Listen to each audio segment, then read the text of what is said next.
first of all, this Saturday at 1 p.m. there is a cleanup effort. We'll be going to various places. In particular, this Saturday we'll be focusing on Kiowa and like the northern area of campus. Try to do things like pick up trash, if we see things get cleaned up, stuff, etc. We'll be meeting at CSC at 12:45. If you want to help out with that, feel free to talk to either Avery, Cody, or myself, because we'll be leading that. And I hope to see y'all there to help make the campus look better. Then next, we have a worship team jam session. It'll be in the auditorium Monday, October 2nd at 8 p.m. Excuse me, Tuesday, not Monday. And they'll be needing to do all sorts of worship songs and just have lots of fun. You don't need to be part of the worship team.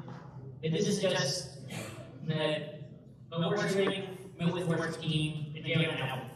If you want more information, talk to Riley, Avery, or Jenna. We have the fall retreat on October 19th through the 21st. Basically, people will just be heading out to relax and get to refocus on God. And it'll be at East Bay Camp in Hudson, Illinois. It is $50 to go, or if it's your first time going to the fall retreat, only $30. I would recommend it. And talk with any staff if you want to know more. Finally, the Humane Society is giving a volunteer opportunity. You'll have the chance to walk dogs, which I can assure you is fun. You have the chance to organize supplies, and you'll be able to pick out the times that work best for you. Ask the wizard for more information if you're interested. And thank you.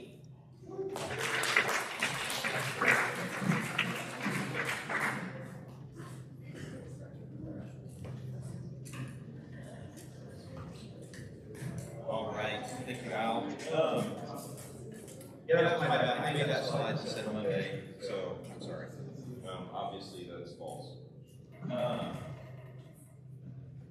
right, I don't think I have any special announcements, so let's go ahead and pray, and then we'll jump into review. So, gracious Father, thank you for tonight, and thank you as always for bringing us together to worship you and to learn about you. Father, please be with me as I speak tonight and keep my voice strong and steady, and Lord, be with all of us and work in our hearts that we might listen well to what you're saying and not just to what I say.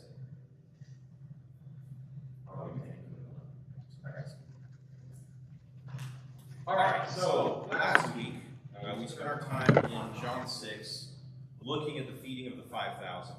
And we went back and forth between the different possible viewpoints that were in that story. Jesus, his disciples, including the apostles, the crowd, including some of his disciples. And we ended on this question of whether or not we're trying to make Jesus what we want him to be instead of submitting to him as the king that he is. And tonight you'll probably see some parallels with that line of reasoning as we go through our text. But remember that by the end of chapter 6, many of those who had followed his disciples actually ended up walking away from him because of the claims that he was making about being equal with God. And so tonight we're going to jump ahead to the last part of John chapter 8. And I want to give you just headlines from John 7 and the beginning of John 8 that lead up to our text, and then they give us some context. So in John 7, Jesus confronts the Jews at the Feast of Booths. He declares himself to be living water, similar to what he did with the woman at the well, the Samaritan woman. There in John 4. And his declaration, as well as his teachings about God and the Sabbath, they deeply divided the Jews who were present, so much so that some of them wanted to stone him on the spot. Others wanted to arrest him, and still others wanted to follow him. And just as a brief side note, I don't know if you guys are picking up on this, but if you've grown up in the church, you've grown up with this view of Jesus as just this really comforting figure, this compassionate Savior who looks at us with love and sees us as sheep without a shepherd. And yet so often, Christ is actually deeply divisive for the people around him. They see what he's saying as something that is radical, and they react strongly to it. And I wonder how much we should be comforted, or how much we should be reacting to the radical nature of what Jesus is saying, and whether or not we misunderstand who Jesus is and what he came to do. But that was a side note. It wasn't in my notes. I might come back to it later. We'll see.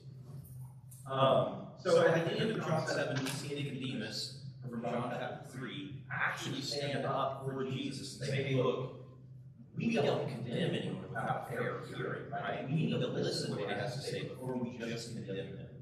And it's about those angel numbers like, are you from Galilee too? What are you doing, man? In other words, if you're going to agree with him, we're going to insult you, ridicule you. What are you thinking? But we see Nicodemus stand up for Jesus. Then from John 8, the beginning of John 8 is the story of the woman caught in adultery, which probably many of us are familiar with. We won't cover that tonight. And then from John 8, 12 through 30, Jesus actually starts up a conversation with the Jews in the area about his being the light of the world and continuing the theme that we saw John develop in his prologue in chapter 1. And it's actually in the middle of this conversation that Jesus is having with the Jews that we're going to jump in tonight. So keep in mind, Jesus has performed miracles, he has made claims about his relationship with God that's caused Jews to have these different reactions. And let me read the very end of John 8, 12 through 30. So we're going to read verses 28 through 30. It says, so Jesus said to them, when you have lifted up the Son of Man, then you will know that I am he, and that I do nothing on my own authority, but speak just as the Father taught me. And he who sent me is with me. He has not left me alone, for I always do the things that are pleasing to him. As he was saying these things, many believed in him. So just like at the end of many of the signs, there were those who believed in him. But as we read our main passage for tonight, which follows this up directly, we're going to find out that many of those who believed in him had trouble understanding or accepting the full reality of what Jesus is saying, not only about himself, but also about them. And so tonight what we're going to do is this. We're going to spend a lot of time on verses 31 and 32. There's a lot of stuff in there that I want to hit on, develop, explore, etc. Then we're going to look at verses 33 through 47 to see how this plays out in the conversation we have. The rest of the time is looking at it. And finally, we're going to look at verses 48 through 59 to see what Jesus claims about himself with the Jews and Abraham. So let's read from our first section, the first two verses here, starting at 31. So Jesus said to the Jews who had believed in him, if you abide in my word, you are truly my disciples, and you will know the truth, and the truth will set you free. As we said before, there were many Jews who had believed in Jesus. They didn't get the full reality. So Scripture tells us that many believed in him, but then it indicates that some of those who didn't believe in him started to question when he kept going. So they were willing to accept parts of what Jesus said, but not all of Jesus. And from this point on in this conversation here in John 8, Jesus is going to push them, those who have believed him. Those who have believed him. He is going to push them to accept the full reality of what he's saying. And I think it's an important point for our walk going forward. We walk around with kind of these assumptions that we're right, that we're just right. And I think we need to adopt a sense of humility regarding our own beliefs and knowledge. Because Jesus says and does things that ought to challenge each of us. what Scripture says will not always line up with our worldview or our culture or our church or our church traditions or our practice day to day. One of the ways that Jesus surprised me when I was in college, when I was reading Gospels for myself, in Matthew chapter 10, Jesus says, "Do not think I have come to bring peace on the earth. I have not come to bring peace, but the sword. For I shall set father against son, and mother against daughter, and so on and so forth." And this stunned me, this shocked me, this surprised me. I have been taught my whole life that Jesus is a man of peace. And he is. And he's not advocating, by the way, that his disciples just go out and start slaughtering each other. That's not what he's saying there. What he's saying is that the message that he brought was going to be so radical that people would be divided, even one family member from another. But the way that he said that stunned me, shocked me, surprised me. And what it did is it made me dig in deeper to find out what was really going on. I think that is the appropriate response. But it means being prepared to find surprises in what Jesus says and does. It doesn't mean blind faith or accepting just any interpretation of Scripture, but it does mean doing the real work of true study and of practicing submission to God. So we're going to go through these first two verses pretty deep, in pretty good detail. So Jesus tells us that if we abide in his word, we are truly his disciples. And then when I ask, what does this word abide mean? So if we let our Bible, there's a few definitions from the Greek word that I think are useful. Tarry, endure, and then remain as one. We're going to go through each of these. So when we look at what it means to tarry, I can honestly say that I tarry on my phone more than I tarry in my Bible. I'm not saying I'm an awful person for using my cell phone, but I let this thing that I don't even have in my pocket right now, I'm surprised. But I let this thing that I carry around with me everywhere be the centerpiece of my life so much more often than I let Scripture or God be the center point of my life. In Joshua 1:8, God tells Joshua that this book of the law shall not depart from your mouth, but you shall meditate on it day and night, so that you may be careful to do according to all that is written in it. For then you will make your way prosperous, and then you will have good success. Frankly speaking, my dependence on my phone, far from making me successful, often disables me from pursuing godliness. Not that the phone itself is evil, but my reliance upon it for various things to the exclusion of making God the center. That is where I fail. Do I tarry God's word? Do I make him the longing of my heart? Next, do I endure in his word? In other words, I need to turn to something for help. Do I turn to the shepherd of souls? Or when I'm stressed out and in the midst of trials, do I bury my head in the sand? Do I turn to distractions and amusements? Even amusements that seem harmless, when they keep us from turning to God and releasing to him all of the things that are burdening us, those things end up being poisonous to us.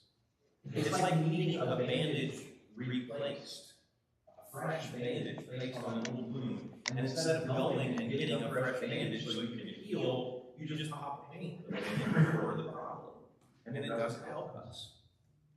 Next, do I remain as one with the Word? Another way to say this is, do I conform to the pattern that God has set, or to the pattern that the world sets, or the pattern that I desire? But to live with, to endure, and to remain conformed to his word is to truly be his disciple. Romans 12:2 instructs us to not conform to the patterns of this world, but to be transformed by the renewing of our minds. I want to stop and make a point here real quick, along with all this abiding language. Oftentimes we talk about the kingdom of God as an upside-down kingdom. I mean, you guys have heard that. We've used that phrase here a few times. So the idea is that God's kingdom is the reverse of worldly patterns, right? You need to conform to God's kingdom, not this one. It's the opposite. It's upside down to what we're used to. But the truth is that upside down is actually right side up. We were made to live in God's created order, and it is actually the world that is mixed up and upside down, not God's kingdom. The radical call to live in conformity with God is a call to actually be restored, to be recreated, to be made new.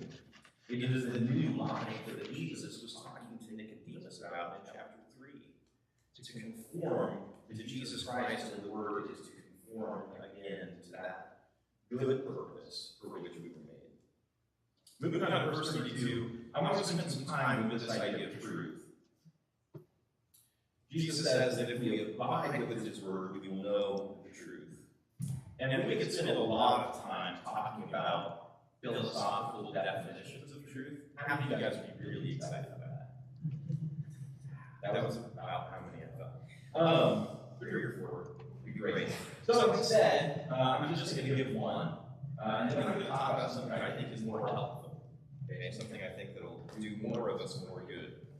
The only theory I really want to discuss tonight at all about truth is the correspondence theory of truth. It's not without problems, it's not without detractors, but I think it's a good one.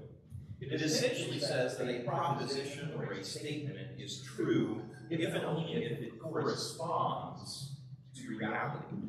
In other words, if you are saying or believing something that is true or false based on whether or not it reflects accurately reality.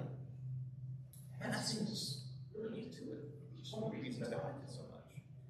So the statement that the snow is white is true because it corresponds to reality. Snow actually is white. And those of you who are immediately like, oh, dirty snow or yellow snow, let me forestall you by saying that in that case, you're no longer talking about snow, you're talking about snow plus. And then that's a totally different subscription. Alternatively, you can say that all bachelors are unmarried. It's a true statement because, by definition, all bachelors are unmarried, and it reflects reality.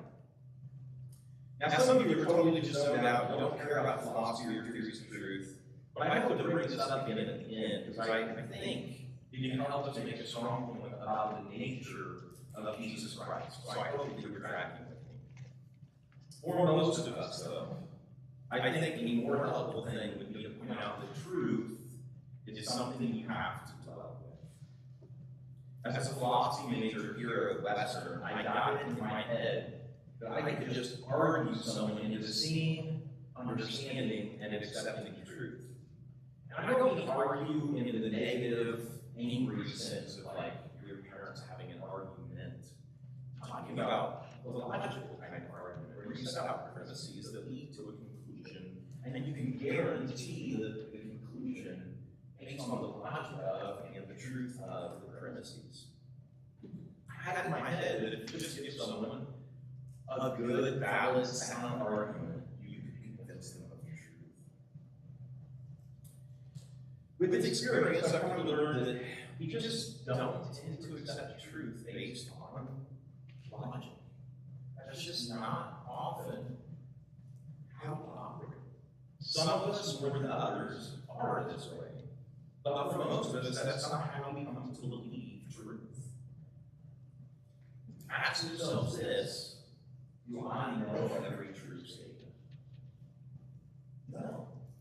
Just because something is true, that doesn't mean that we automatically know it. And conversely, just because we believe something, that doesn't make it true. Most of us, though, go through life with that attitude we talked about at the beginning, that if something isn't true, then I'm probably not going to be believing it. Because, of course, we never make mistakes or believe false things, right? But there's a simple test that you can conduct to see if a statement is true and if it's a good thing to believe. So I'm going to introduce another philosophy term here, the idea of a contrapositive. So you can take the contrapositive of if something isn't true and I don't believe it, which would be if I believe something, then it is true. And since they are truth equivalents, and you can easily tell that the contrapositive is false, it means that the initial statement is also false. we believe all sorts of things that simply are not true, like we laid on the moon in the 60s. All right. Guys, there is no necessary connection between something being true and us believing it. There's no necessary connection between what is true and what we believe. That's a really, really important point. And yet we all walk around believing that we always believe the right things or the true things. So even if we give all the right arguments and defeat counter arguments, people are going to tend to believe what they want to, or what they hold dear, or what has been ingrained in them from their culture, from their family, from their church, and etc.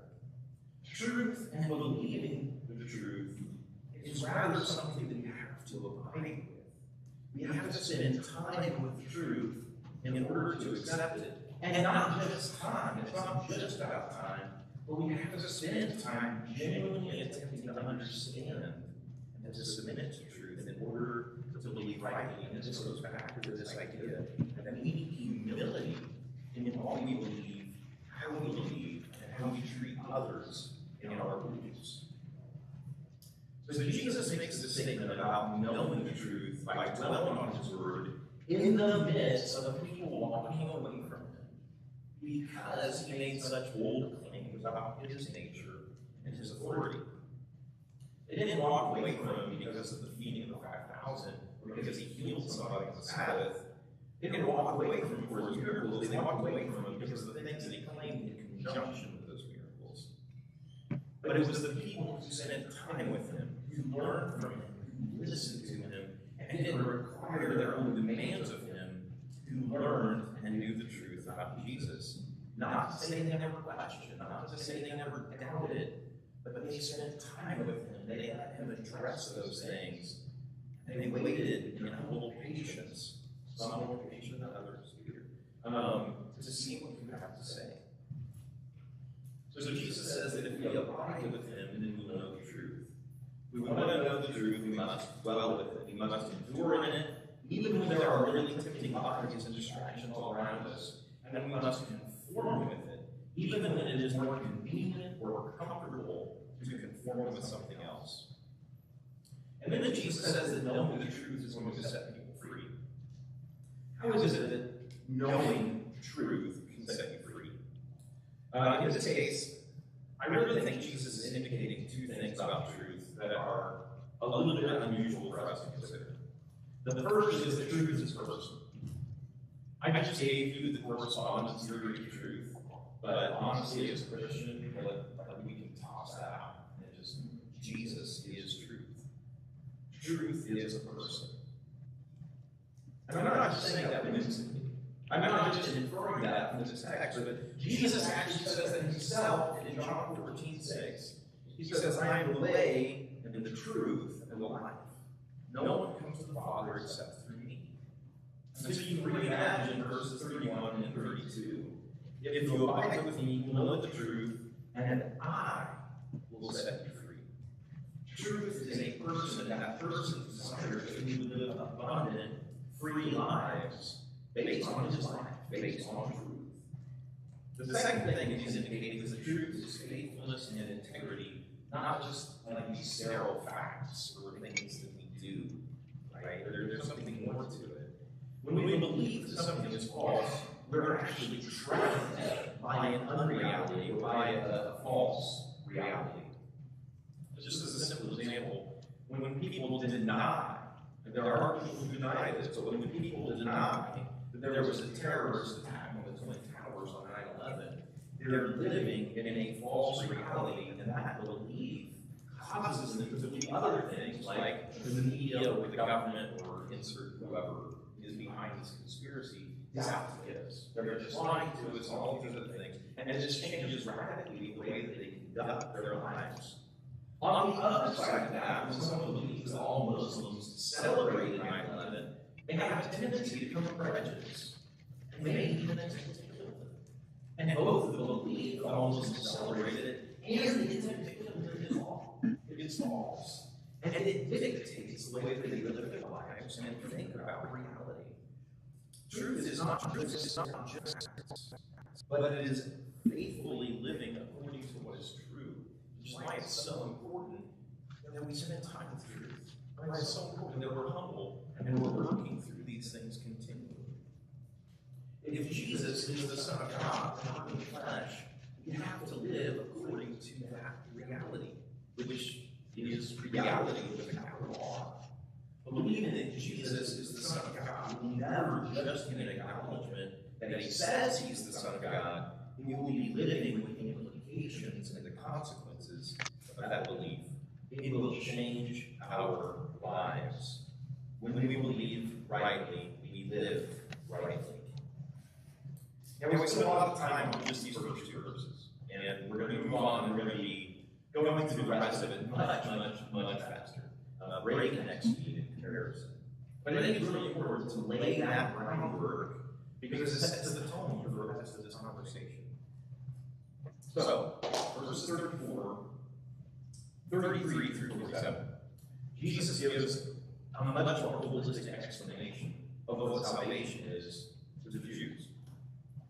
In verse 33, you actually see how they've been struggling with Christ's claim that they can be free. They didn't know they were enslaved. And this is how the conversation goes from here. They answered him, "We are offspring of Abraham and have never been enslaved to anyone. How is it that you say you will become free?" Jesus answered them, "Truly, truly, I say to you, whoever who practices sin is a slave to sin. The slave does not remain in the house forever, the Son remains forever. So if the Son, capital S on the Son, sets you free, you will be free indeed. I know that you are offspring. I know that you are offspring of Abraham. Yet you seek to kill me because my word finds no place in you. I speak of what I have seen with my Father, and you do what you have seen from your father. I'm sorry, you do what you've heard from your father." They answered him, "Abraham is our father." And Jesus said to them, "If you were Abraham's children, you would be doing the works Abraham did. But now you seek to kill me, a man who has told you the truth that I heard from God. This is not what Abraham did. You are doing the works your father did." And then they can't grasp this, right? They said to him, "We were not born in sexual immorality. We have one Father, even God." And Jesus said to them, "If God were your Father, you would love me, for I came from God, and I am here. I came not of my own accord, but he sent me. Why do you not understand what I say? It is because you cannot bear to hear my words. You are of your father, the devil, and your will is to do your father's desires. He was a murderer from the beginning, and does not stand in truth, because there is no truth in him. When he lies, he speaks out of his own character, for he is a liar and the father of lies. But because I tell the truth, you do not believe me. Which one of you convicts me of sin? If I tell the truth, why do you not believe me? Whoever is of God hears the words of God. And the reason why you do not hear them is that you are not of God."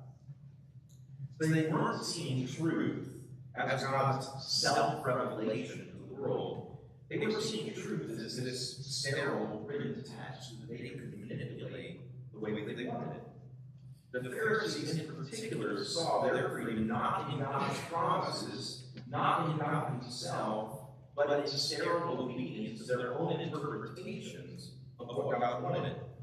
And so John is pointing out time and time again in this gospel that freedom and salvation are never found just by virtue of a religious life, but the salvation has always been found in God. Jesus, what he does here is he takes their framework of understanding and he uses their own framework against it.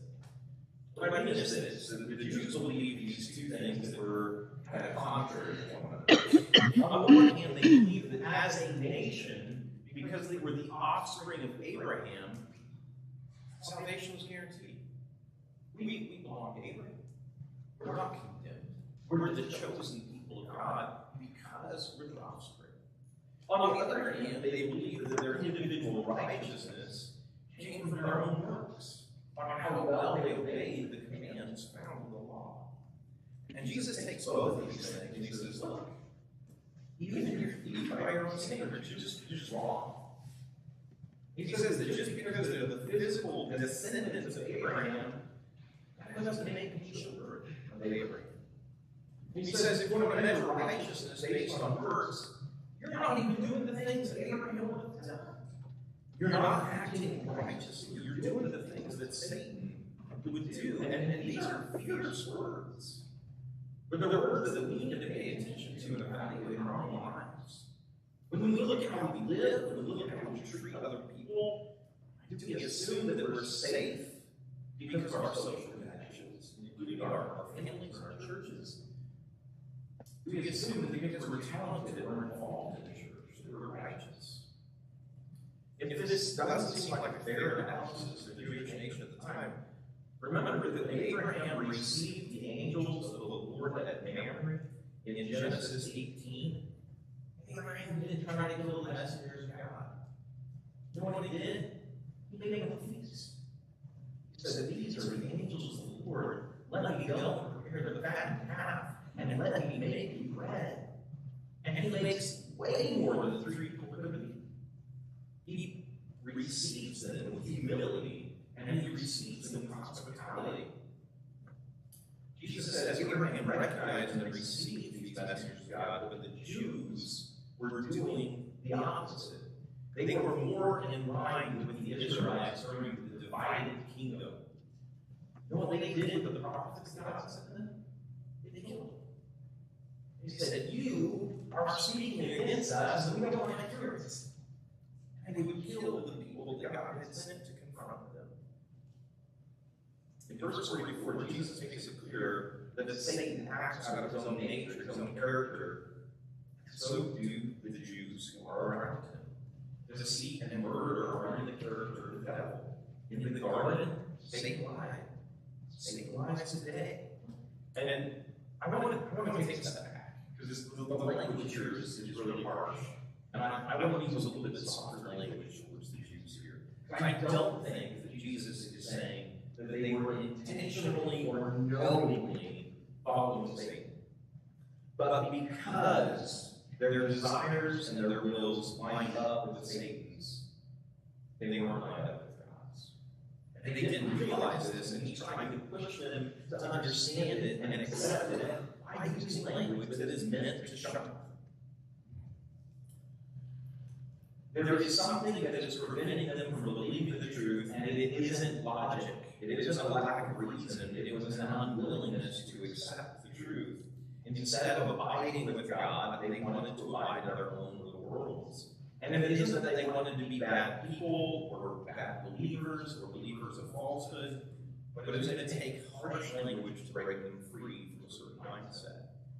And so Jesus slams them hard in this section, and he tells them whoever practices sin is a slave to it.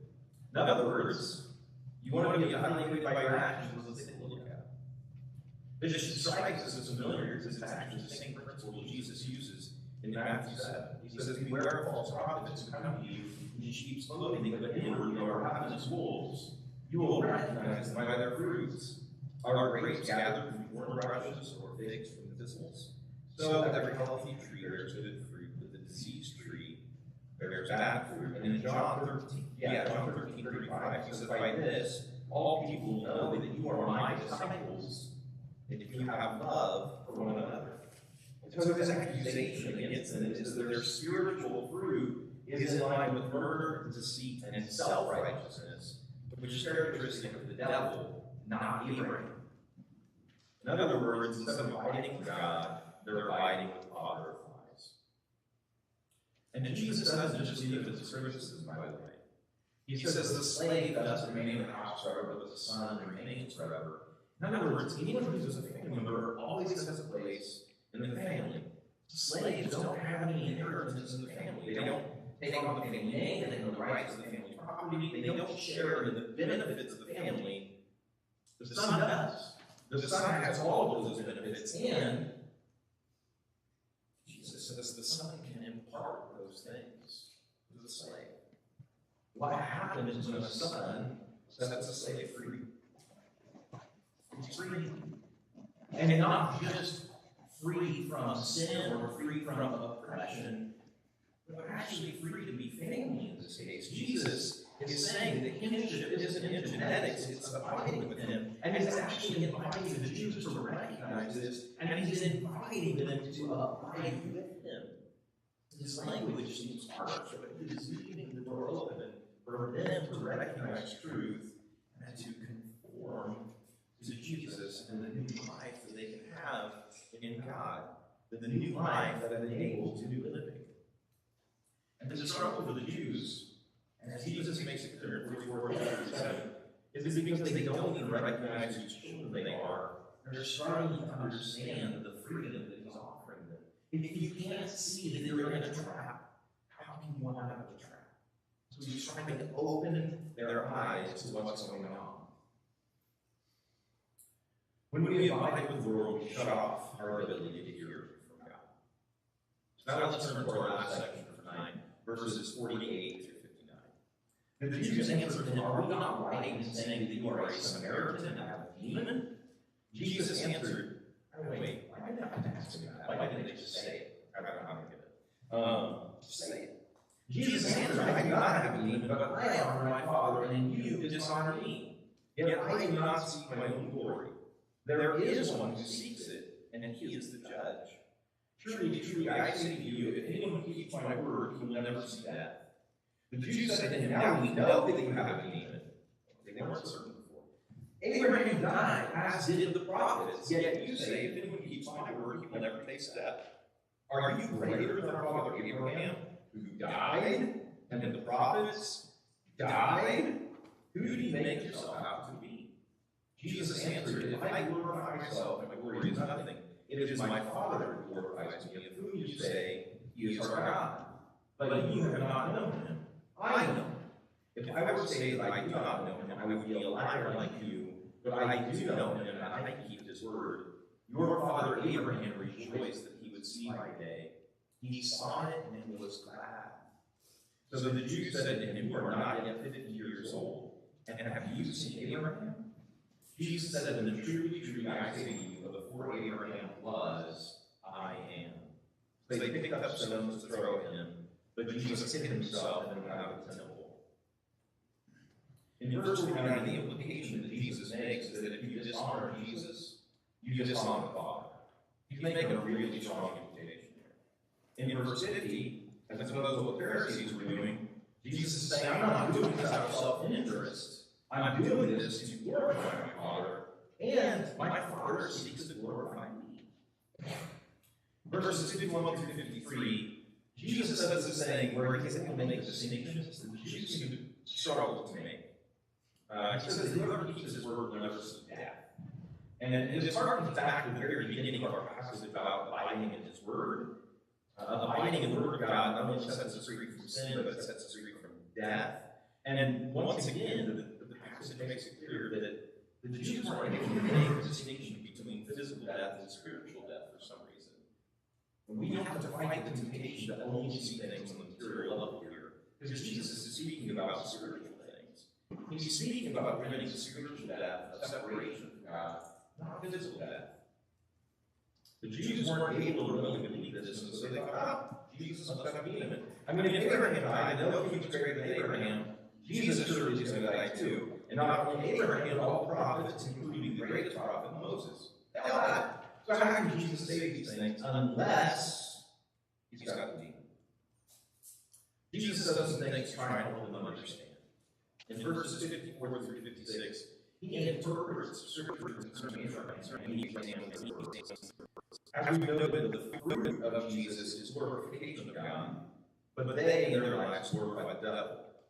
And this Abraham that they claim to look up to was given a gift to see what Jesus and his day would be like, and Abraham was glad.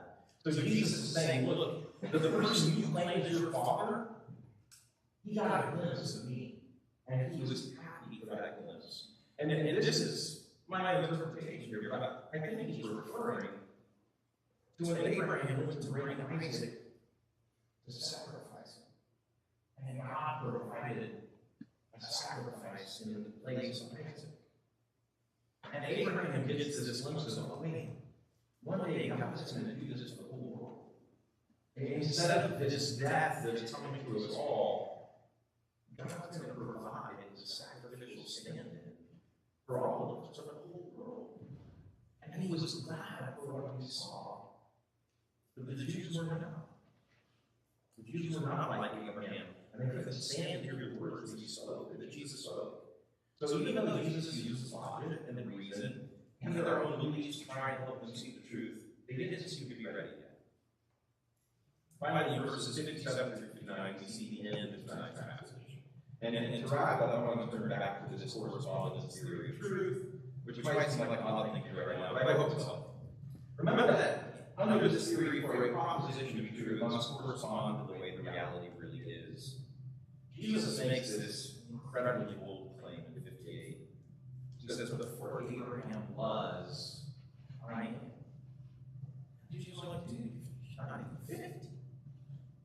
He's been dead thousands of years. What are you talking about? There's no way you could have seen Abraham unless you're claiming to be the immortal God. And the reason I bring up the correspondence theory of truth is that it helps us to see Jesus as the ultimate reality with capital R. When Jesus makes a bold claim like this, well, it indicates his eternal nature. It is true or false based on whether or not it corresponds with reality. Jesus is making the claim that he is ultimate truth, that he is ultimate reality. And then C.S. Lewis makes this incredible observation in his book, Mere Christianity.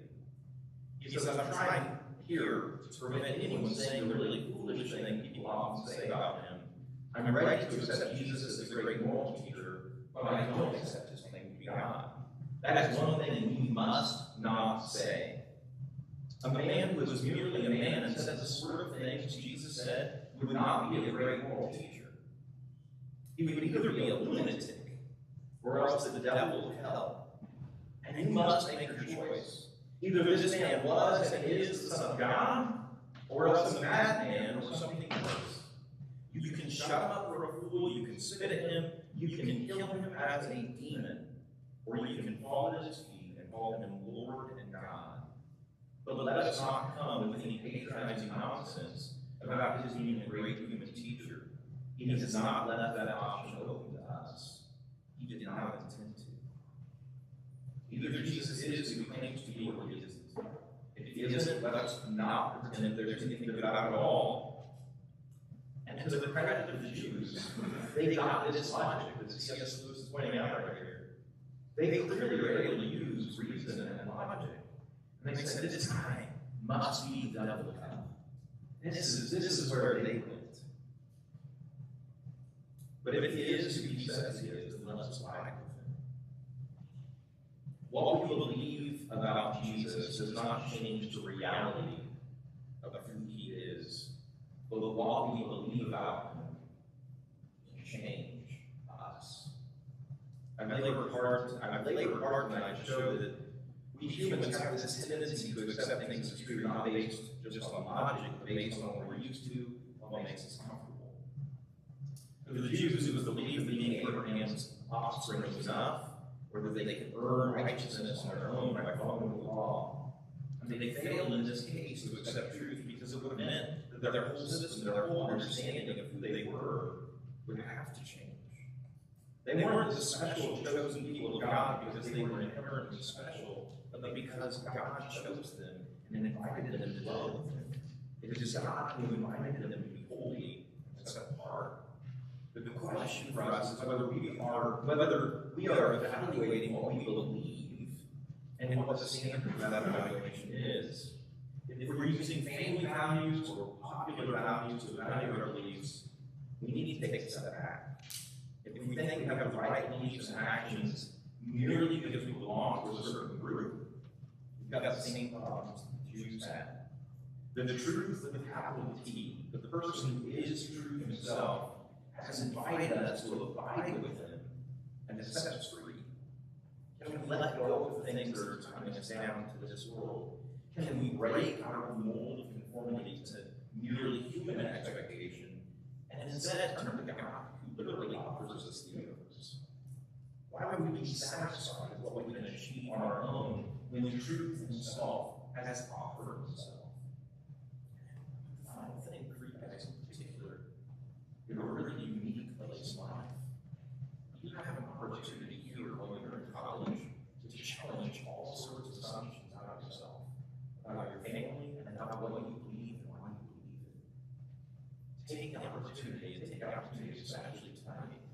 small groups, where you can express those things safely without ridicule, where you can be open and honest about questions that you have. Start to evaluate those kinds of things. You guys are Gracious Father, thank you for today, and thank you for just thank you for the way you challenge us. Thank you that you don't leave us where we're at, but you are constantly drawing us to a fuller understanding of yourself. Father, help us to know and recognize who we are in light of who you are. Thank you, and we love you.